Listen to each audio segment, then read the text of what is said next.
Come and see what everyone's talking about. La ilaha illallah. Allah, there's only one God and Jesus was his messenger. Allah, la ilaha Bismillah, alhamdulillah, assalamu alaikum, which means peace be unto you. Welcome to another episode of the Deen Show. We'd like to thank everybody who's been viewing us every week. We're excited to get a lot of your emails. We try to encourage people to send us your comments and suggestions. Some of the questions that are more scholarly questions, the fiqh questions, we ask that you don't send us those because I'm not a scholar. And some of the questions that we encourage are from non-Muslims, people wanting to know about Islam. What does Islam mean? Who are the Muslims? What is this Quran? Who is this messenger, Muhammad? So to be open-minded, humble-hearted, and send your questions. And that's what we're going to be discussing on this episode of the Deen Show. A question that someone wrote in, and then we're going to discuss this question, turn it into a topic, and from there let you be the judge. See if you can benefit from this. Now, I'm going to go ahead and bring out my next guest, and we'll hit the question, and then let you benefit when we come back on the Deen Show. Allah, there's only one God and Muhammad is his messenger. Allah, la ilaha illallah. Allah, there's only one God and Jesus was his messenger. Allah, la ilaha illallah. I don't know why I did that. Maybe it's just to break the ice. Assalamu alaikum. Alaikum assalam wa rahmatullahi wa barakatuh. How are you? Very good, alhamdulillah. All right, so for those of you that have never seen the Deen Show, somebody kind of twisted your arm. You're sitting next to a Muslim. He said, come watch this show. I just wish peace upon him. He wished it back upon me, and now we're just here talking about good stuff, peace. Things that can bring you peace is Islam. So we're going to be talking about this question that we got in from a non-Muslim. And this is something that I'm sure a lot of people are out there possibly thinking the same thing. Now remember, we want you to be sincere with yourself as you're listening to this and the advice that we'll give towards the end. The person says, I don't like to be religious because it makes me depressed. I would not be able to live your life. It's boring. Saying that, you know, living Islam is boring. What do you do for fun? Everything is forbidden in Islam. Can't date. Oh. You can't meet your soulmate. You see, there's a lot of, for a Muslim watching, said, man, this person's already, the Muslim's probably laughing. This is, you know, but it's a big misconception that people have, and we're seeing that right here. Come on, you can't go clubbing.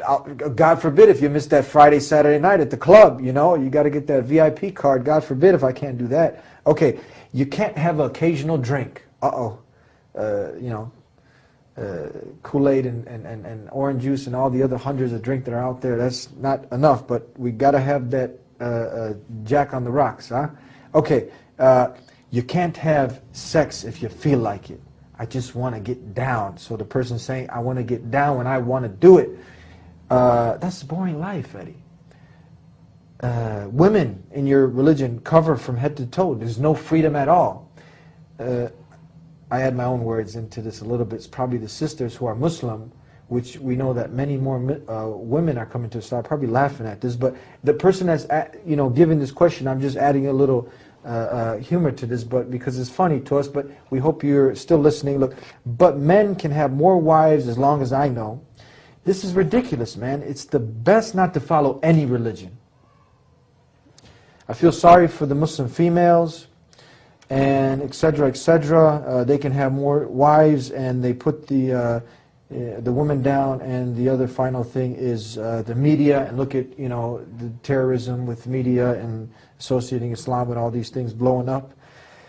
Like I said, I really love my life and the things I'm enjoying in it right now. After we all die, we go to heaven anyway. Thank you very much, by the way, for sending this. Forgive me if I was a little sarcastic, because it's funny, because we're going to explain and hopefully clear your mind from all the junk that it's not your fault.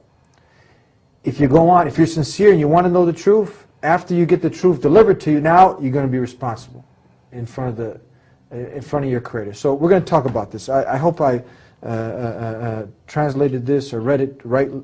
You can understand what she's talking about. Sure. Let's go ahead and talk about this. There's a lot of points here, a lot of misconceptions, but it's something that the average person is thinking. I think the first comment we have to talk about is that the life of a Muslim, a submissive Muslim, is boring. Boring, they say. The fundamental problem in this email isn't one of not being convinced of Islam. Yeah. The fundamental problem is that this person is looking at Islam from the point of view of how is it going to serve me. The very fundamental question in Islam is, how do I serve God? Yes. And once you come into that submission, you are showered with all sorts of benefits and favors that you couldn't have even imagined. The ultimate one of which is peace with yourself. Peace. Now, but still, one of the great scholars of Islam, Ibn Taymiyyah rahmahullah, he talked about the two fundamental obstacles that come in the way of people that want to reach the truth. And he said, in Arabic, the words are shubuhat and shahawat. Doubts and desires. Doubts and desires. Some people, they're not sure if this is the truth. If they became sure, they would follow it. Yeah. Other people, even if they were made sure it's true, that still wouldn't be enough for them to follow it because they are too addicted to their own desires. The nightclubs, drinking, all these other... This laundry list of items, these desires. The thing of it is, in order to truly to be committed to the truth, it's not enough that we share the ideas of what is true and what isn't. Even though at the end of your email you talked about, women having to cover and men getting to have four wives and things like that, which is actually a minor issue. Your major issue, even in your mind, the way you organized your thoughts in your email, your major problem is having to give up what you love. That's your major problem. Then this other stuff, really it's secondary. We could talk about it too, but really we have to try and deal with the major issue. And the major issue is one's own desires, one's own inclinations. Now the thing of it is, religion in our times has almost looked like a casual lifestyle, kind of fashionable kind of thing. Yeah, I'm into this right now, and I'll try that out too, and I'll try that out too. It's kind of like, changing fashions statements. Yeah, exactly, Or different music genres. I was into country, now I'm into hip-hop or something. It's like a fashionable thing. Something convenient that you just... Exactly, it's very casual. Yeah. It's very casual. And the idea behind it is, I'm going to do it basically to find some entertainment for myself. Right? It's going to be something curious for me. That's why you might see a lot of these different places. They got the rock bands and just trying to draw the people in any which way. Exactly. So a lot of religions, because they're losing their followers, what they're adding is an element of entertainment into the religion, so that people will stick around. Right? So is the reality of the human being that he or she was here to just eat, drink, sleep, have sex, have fun, and die? Is that the purpose of their life? And if that is the purpose of your life, and there is nothing coming, I mean, you're saying there's a heaven afterwards. So everybody goes to heaven no matter what they do, no matter how many people they murdered, no matter how many kinds of crimes they did. What kind of God would it be that would let just any of these people get away with their crimes, with all of this injustice that has happened on the earth? And if you would think a little deeply about this and say, no, people that do great, horrible crimes, injustices, have to be punished. Even your own limited intellect tells you this much. Then understand, if you say, well, the stuff that I'm doing is not so bad, when the guy kills somebody, you know what he says to himself? That's not so bad. There's much worse that can be done. Yeah. Right? We were talking about relativity of ethics. So the person who's messed up says, there's people far worse than I am. So I shouldn't be worried. Because there's people, if a guy kills one, he says, at least I didn't kill 100. Yeah. Right?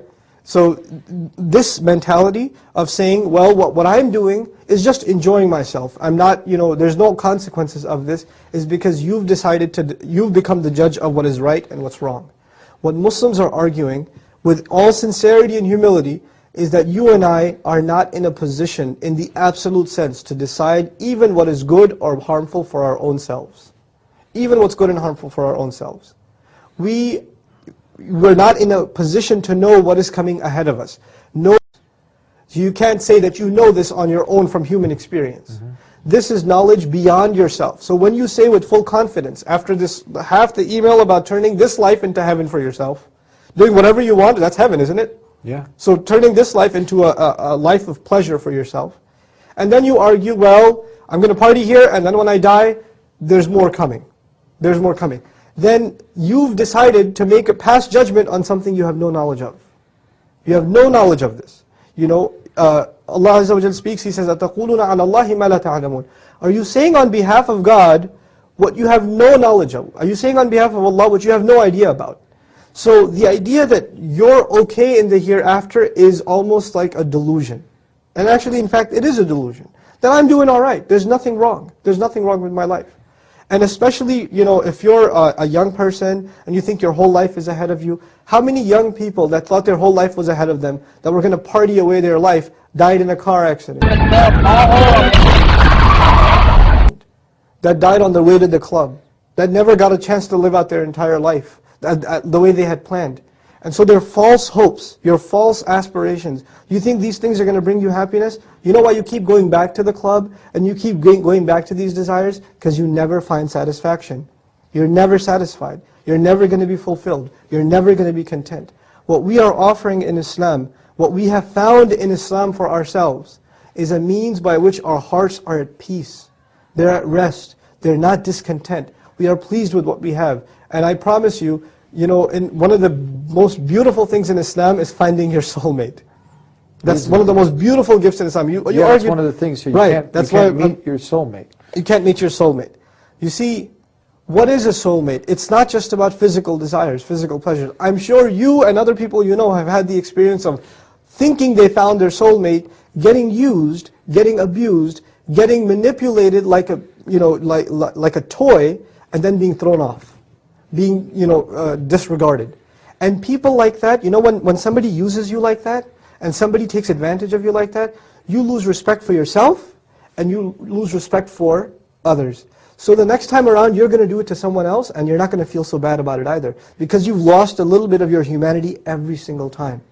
What Islam is saying is so powerful. We treat our women with the utmost respect. Our Messenger told us, sallallahu alaihi wasallam, the best of you are the ones who are best to their spouses, and I'm the best to mine. You know, so he teaches us to be the most merciful, kind, and lenient towards our spouses. And really, I don't want to talk about the reality of spousal abuse in the world, which happens in the Muslim world and happens in the non-Muslim world. I'm not saying Muslims are not guilty of spousal abuse. They are. That's the defect in that individual. Yes, this is not to speak anything of Islam, and actually they have violated some very basic principles of Islam if they're engaged in abusing their spouse. This is one of the most prized, you know, responsibilities. One of the highest responsibilities a man has in this life as a Muslim is taking care of his wife. This is one of the things he's going to be interrogated about in front of Allah. How did you deal with her? Were you kind to her? Did you take care of her? Did you protect her? Did you honor her? Did you teach her? Etc., etc. These are the things that, you know, Muslim men are supposed to take very, very seriously. But the bottom line isn't even this issue. The bottom line is, forget men. This religion is not about men versus women. That's not the issue. The issue is you and your Lord. You and your provider. He gave you all of these things to enjoy, and He's asking you. You can be deluded by these things, you could be, you know, dissuaded by these things, or you can have eternal pleasure, eternal life. A pleasure far beyond what these few things that you're obsessed with can ever help you with. You know, you're going to get drunk, and you're going to throw up, and you're going to have a hangover. You're going to go to the club, you're going to wake up somewhere, you don't even know what happened to you the night before. You're going to do these things thinking it's going to bring you pleasure, and it's going to end up causing you, if it hasn't already, a lot of pain. You think you're happy, you're kidding yourself. You really are. So that those two next, we covered the soulmate and many things before that, and the clubbing, you know, come on, the clubbing and the occasional drink. So is this really where the happiness is? You know, going from club to club, Friday to Friday. It's like I live and work, you know, throughout the week to make enough money to enjoy my Friday or my Saturday. Sure. And then I get to talk about it Monday with all the friends, and then we look forward to doing it again next Friday. So it goes from Friday to Friday. Your whole life is just a week.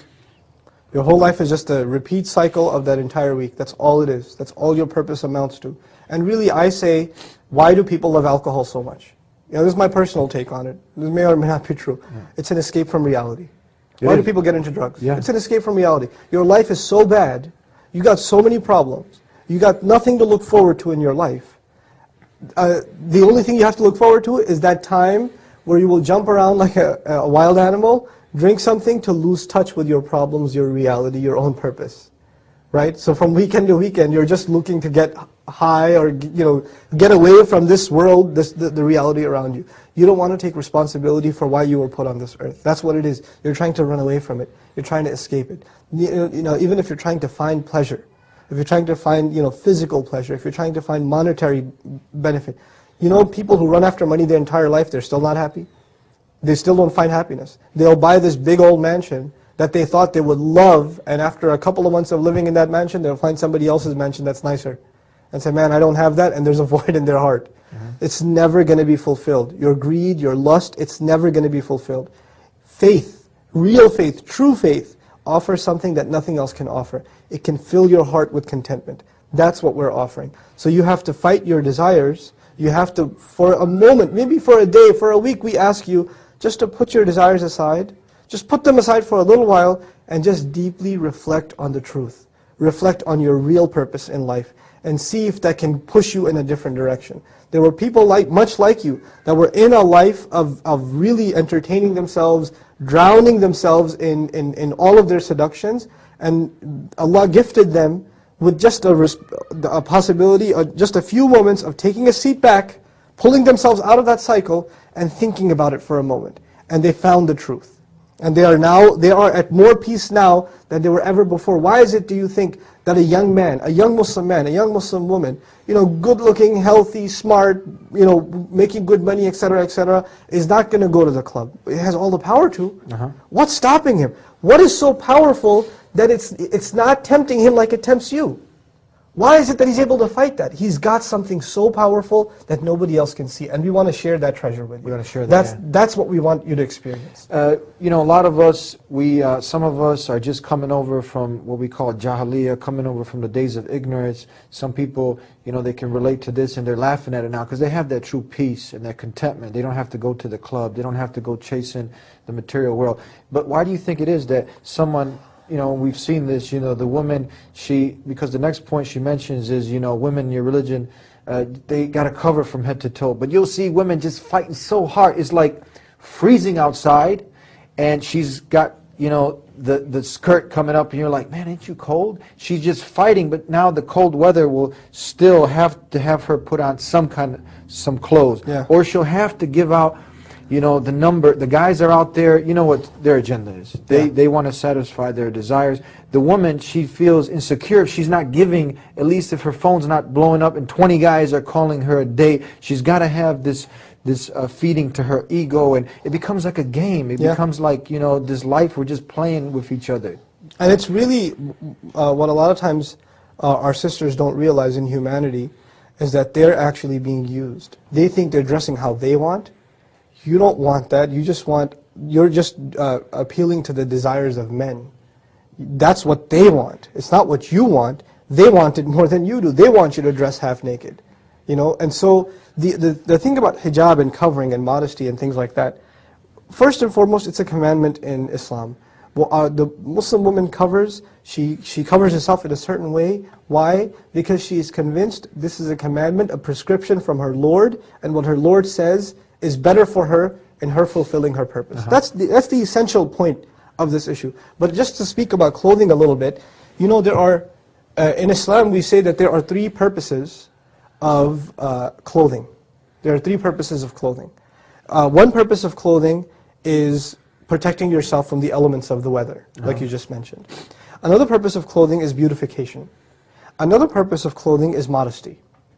There are three purposes: protection, beautification, and modesty. But the priority is different. In Islam, the priority first is what? Modesty. That's the first priority. You have to have decency. You have to have, you shouldn't be objectified, So that's the first purpose. The second purpose of clothing in Islam, of course, is protection from the weather and together with beautification. There's nothing wrong with wearing nice clothes, so long as you are guarding your modesty, right? What happens in a lot of non-Muslim culture is that a lot of times people don't care about modesty at all. They don't even care sometimes about protecting themselves from the weather, like you said. Yeah. What are they concerned about? What they think is beautification. Yeah. That's what they're concerned about. So this is the, it's a change of shift because, and we say modesty, which is it's an aspect of humility. And why does a Muslim have to have humility? Because they've acknowledged that they're not in charge of their life, there's a higher power. Yeah. So even in their speech, even in their daily life and how they spend their time, in their clothing is just one manifestation of humility, but we argue that humility has to be something that's a part of your speech, your demeanor, your mannerisms, the way you speak to people, the way you deal with your family, the way you deal with your Lord. There has to be humility all around. And one of those aspects is humility in clothing. Yeah, that's interesting. We're almost out of time. Just a few more points. We will hope that you will continue on because this program is very short. And we just want to give you a good taste and clear some of this junk that's out there. That the point about these the women, it seems like the Muslim women who do cover up, they make a conscious decision. Even people that might come from abroad, they come over here. Yeah. This is their opportunity to take off the hijab. They wear it. They Yeah. still they're not slaves to their desires. They're slaves to their Creator. Sure. They feel a great commitment to do this. And you have many American women who are taking a conscious decision and putting this on their own. They're not forced Absolutely. to do this. This is an Absolutely. amazing thing. Now, the other point that the person brought up is about the organized religion. And you hear this a lot, where a person will be like, that all religions are just man-made. And I would agree, we shouldn't have to follow a man-made religion organized by men. So how can we clear up this misconception? I think what's happened is, at least in Western society, there's been a lot of disappointment with certain religions because you could see clearly the logical contradictions in them, like right off the bat. You don't have to go deep into finding the logical contradictions. You could see them right off the bat. So what's happened is that stigma has been, we've taken that paint and we've brushed all the religions with the same paint. Yeah. And we've said basically, oh, this one's religion 1 is man-made, religion 2 is man-made, therefore all the others must be man-made too. So we actually stopped looking into religion altogether, right? What we're arguing is that's not a fair assessment. Just like you don't judge, you don't meet two people from a certain race and then pass judgment on the entire race. You don't meet two people of that gender and then pass judgment of the entire gender. Same thing with religion. You come across a certain religion and you're not satisfied with it. You didn't find it convincing. That's not fair for you to just brush off all other religions and say, oh, they're all man-made. That's actually an oversimplification and an intellectual laziness on your part. You're actually just justifying to yourself that, yeah, I was kind of thinking about submitting to my Creator. I didn't find something satisfying, so I'm just going to go back to my old distractions, right? It's kind of like, I'll tell you, you're only going to dig, the analogy, you're only going to dig into something, and you're going to only spend effort and time in something that you think is worth it. Like if I asked you to dig a hole into the ground for $5, and dig 10 feet half the day, you won't do it. But if I say dig 10 feet and I'll give you 20,000, you'll start shoveling. Yeah. So you only put time and effort into something that you think is worth it. If you think the truth and finding the purpose in your life is worth it, you'll dig and not find, then dig again and not find, and dig again and not find until you find, right? You're going to keep on digging.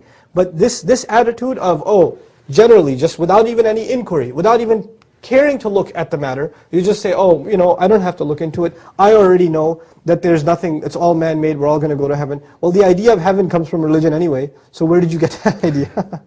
Right? Yeah. You're jumping the gun, and it's actually showing your intellectual laziness, your emotional laziness. And perhaps the reason is, maybe you don't want to find the truth. Maybe deep inside you, you're scared that if you find the truth, it's going to ask you to change yourself. And if you don't want to change yourself, Allah says in the Quran, بَلْ يُرِيدُ الْإِنسَانُ لِيَفْجُرَ أَمَامَهُ يَسْأَلُ أَيَّانَ يَوْمُ الْقِيَامَةِ. Very beautiful. He says, no, the human being, he wants to continue to disobey and explode in his disobedience that is in front of him right away. He wants to stay in that rut. Yeah. And then that's what leads him to ask, when is the judgment day coming anyway? When is the resurrection coming? It's not going to happen. We're all going to go to heaven. Look at what Allah said and look at what you're saying. It's like He drew a picture of what you're saying. Subhanallah. You know what, when I study Qur'an and then I look at the kinds of questions people ask, it's incredible. Allah knows us better than we know ourselves. You're not the first person to ask this question. There have been hundreds of thousands of people before, millions if not, that have asked the same question of their Lord, of their purpose in life. And there are people who found that answer and were sincere to themselves, and there were people who passed by these responses and said, no, my desires, my temptations, my seductions are just too powerful for me, I'm going to stay in this mess. You have to decide if you're stronger than your desires. And I want to create an urgency with this person. I know they're sincere, and the many thousands that are watching, that death is a reality. It's not something that this should be put off searching for the truth. Thousands of people just in America die every day. I'm told that close to 150,000 die globally. So death can reach us at any time, and this Absolutely. is a fact, and we should kind of get on the ball about finding what the true purpose of our life is. Absolutely. أينما كنتم يدرككم الموت ولو كنتم في بروج مشيدة. Allah says, wherever you may be, death will come to you. Even if you are in fortified camps, you're in the best security system. Death does not need to knock on your door. It will come right to you. You could be in your beds. You could be in your sleep. You could be driving to work. You could be perfectly healthy one day and a heart attack and died the next. We say it was sudden death, right? Cause of death unknown. This happens too. Death is not in your hands, it is the hands of your Creator. And because there's no timeline, you think you make a 40-year plan, you may not even have 3 hours left on this earth. I don't know how much time I have left, you don't know how much time you have left. Yeah. So we have to have a sense of urgency to finding our purpose. Because once that clock stops ticking and we leave this earth, then like one of the companions of the Prophet said, Ali radiallahu anhu, he said people are sleeping. It's beautiful. He said people are sleeping, and when they die is when they wake up. That's when their eyes open. And nasu niyam, people are asleep. So we ask that you wake up before you go into the grave. Where everybody else thinks you've been put to sleep, the reality will be you've actually been woken up at that point. And we don't wish that upon you.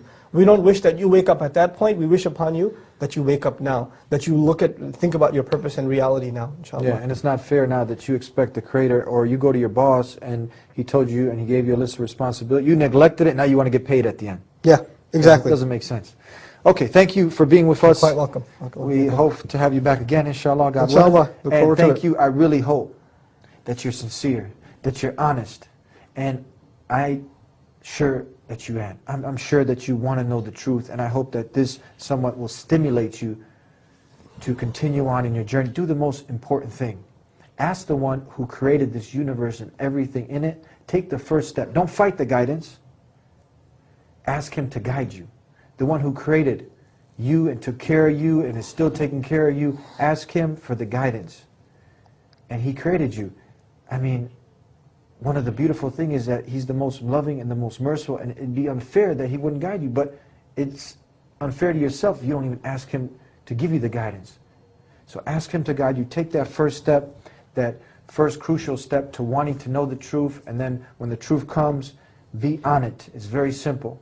And Islam is calling you to something that's in your very nature, to be a slave, to be one who surrenders and submits to just God alone and not his creation. And if you can dig this simple thing, then everything else will fall in place. It's a very beautiful way of life, and we hope that you got the benefit from this show, and we look forward to having you again, God willing, inshallah, on the Deen Show. Until next time, assalamu alaikum, peace be unto you.